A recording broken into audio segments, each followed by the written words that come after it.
membaca Alkitab bersama dengan Sektor 5 GKI Residen Sudirman. Bacaan hari ini menurut jadwal diambil dari Ibrani pasal 11. Seluruh pasal ini oleh Lembaga Alkitab Indonesia diberi judul Saksi-saksi Iman. Iman adalah dasar dari segala sesuatu yang kita harapkan dan bukti dari segala sesuatu yang tidak kita lihat.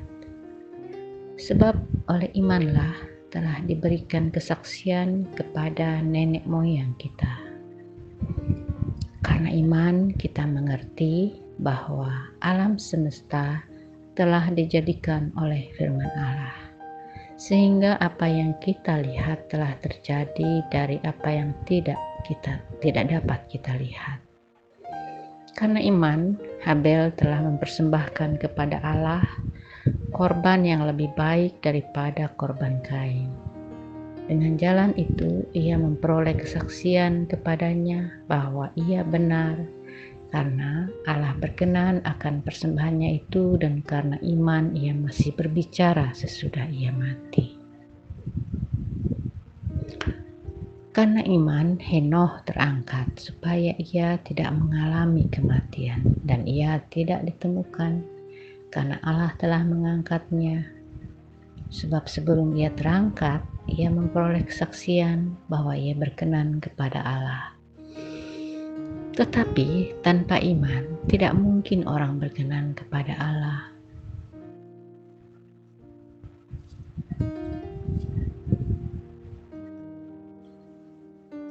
Sebab barang siapa berpaling kepada Allah, ia harus percaya bahwa Allah ada, dan bahwa Allah memberi upah kepada orang yang sungguh-sungguh mencari Dia. Karena iman, maka Nuh dengan petunjuk Allah tentang sesuatu yang belum kelihatan, dengan taat mempersiapkan bahtera untuk menyelamatkan keluarganya. Dan karena iman itu, ia menghukum dunia, dan ia ditentukan untuk menerima kebenaran sesuai dengan imannya. Karena iman, Abraham taat ketika ia dipanggil untuk berangkat ke negeri yang akan diterimanya menjadi milik pusakanya. Lalu ia berangkat dengan tidak mengetahui tempat yang ia tujui. Karena iman, ia diam di tanah yang dijanjikan itu seolah-olah di suatu tanah asing, dan di situ ia tinggal di kemah dengan Ishak dan Yakub yang turut menjadi ahli waris janji yang satu itu. Sebab ia menanti-nantikan kota yang mempunyai dasar yang direncanakan dan dibangun oleh Allah. Karena iman, ia juga dan Sarah beroleh kekuatan untuk menurunkan anak cucu walaupun usianya sudah lewat, karena ia menganggap Dia yang memberikan janji itu setia. Itulah sebabnya, maka dari satu orang, malahan orang yang telah mati pucuk, terpancar keturunan besar seperti bintang di langit dan seperti pasir di tepi laut, yang tidak terhitung banyaknya. Dalam iman, mereka semua ini telah mati sebagai orang-orang yang tidak memperoleh apa yang dijanjikan itu, tetapi yang hanya dari jauh melihatnya dan melambai-lambai kepadanya, dan yang mengakui bahwa mereka adalah orang asing dan pendatang di bumi ini. Sebab mereka yang berkata demikian menyatakan bahwa mereka dengan rindu mencari suatu tanah air. Dan kalau sekiranya dalam hal itu mereka ingat akan tanah asal yang telah mereka tinggalkan, maka mereka cukup mempunyai kesempatan untuk pulang ke situ. Tetapi sekarang mereka merindukan tanah air yang lebih baik, yaitu satu tanah air surgawi. Sebab itu Allah tidak malu disebut Allah mereka, karena ia telah mempersiapkan sebuah kota bagi mereka. Karena iman, maka Abraham tatkala ia dicobai mempersembahkan Ishak, ia yang telah menerima janji itu rela mempersembahkan anaknya yang tunggal. Walaupun kepadanya telah dikatakan, keturunan yang berasal dari Ishaklah yang akan disebut keturunanmu. Karena ia berpikir bahwa Allah berkuasa membangkitkan orang-orang sekalipun dari antara orang mati. Dan dari sana ia seakan-akan telah menerimanya kembali.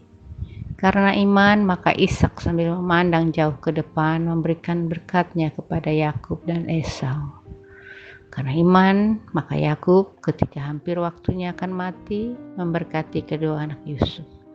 Lalu menyembah sambil bersandar pada kepala tongkatnya. Karena iman, maka Yusuf menjelang matinya memberitakan tentang keluarnya orang-orang Israel dan memberi pesan tentang tulang belulangnya. Karena iman, maka Musa setelah ia lahir disembunyikan selama 3 bulan oleh orang tuanya. Karena mereka melihat bahwa anak itu elok rupanya dan mereka tidak takut akan perintah raja. Karena iman, maka Musa setelah dewasa menolak disebut anak putri Firaun. Karena ia lebih suka menderita sengsara dengan umat Allah daripada untuk sementara menikmati kesenangan dari dosa. Ia menganggap penghinaan karena Kristus sebagai kekayaan yang lebih besar daripada semua harta Mesir. Sebab pandangannya ia arahkan kepada upah. Karena iman, maka ia telah meninggalkan Mesir dengan tidak takut akan murka raja. Ia bertahan sama seperti ia melihat apa yang tidak kelihatan. Karena iman, ia mengadakan Paskah dan pemercikan darah, supaya pembinasa anak-anak sulung jangan menyentuh mereka. Karena iman, maka mereka telah melintasi Laut Merah sama seperti melintasi tanah kering. Sedangkan orang-orang Mesir tenggelam ketika mereka mencobanya juga. Karena iman, maka runtuhlah tembok-tembok Yeriko setelah kota itu dikelilingi 7 hari lamanya. Karena iman, maka Rahab, perempuan sundal itu tidak turut binasa bersama-sama dengan orang-orang durhaka, karena ia telah menyambut pengintai-pengintai itu dengan baik. Dan apakah lagi yang harus aku sebut? Sebab aku akan kekurangan waktu. Apabila aku hendak menceritakan tentang Gideon, Barak, Simson, Yefta, Daud, dan Samuel, dan para nabi, yang karena iman telah menaklukkan kerajaan-kerajaan, mengamalkan kebenaran, memperoleh apa yang dijanjikan, menutup mulut singa-singa, memadamkan api yang dahsyat. Mereka telah luput dari mata pedang, telah beroleh kekuatan dalam kelemahan, telah menjadi kuat dalam peperangan, dan telah memukul mundur pasukan-pasukan tentara asing. Ibu-ibu telah menerima kembali orang-orangnya yang telah mati sebab dibangkitkan. Tapi orang-orang lain membiarkan dirinya disiksa dan tidak mau menerima pembebasan supaya mereka beroleh kebangkitan yang lebih baik. Ada pula yang diejek dan didera, bahkan yang dibelenggu dan dipenjarakan. Mereka dilempari, digergaji, dibunuh dengan pedang. Mereka mengembara dengan berpakaian kulit domba dan kulit kambing sambil menderita kekurangan, kesesakan, dan siksaan. Dunia ini tidak layak bagi mereka. Mereka mengembara di padang gurun dan di pegunungan, dalam gua-gua dan celah-celah gunung. Dan mereka semua tidak memperoleh apa yang dijanjikan itu. Sekalipun iman mereka telah memberikan kepada mereka suatu kesaksian yang baik. Sebab Allah telah menyediakan sesuatu yang lebih baik bagi kita. Tanpa kita, mereka tidak dapat sampai kepada kesempurnaan. Demikian pembacaan Alkitab hari ini. Berbahagialah kita yang dengan tekun senantiasa membacanya dan berusaha mencari artinya untuk memahaminya dan dapat melakukan maknanya dalam kehidupan kita sehari-hari. Semoga Tuhan menolong kita. Amin.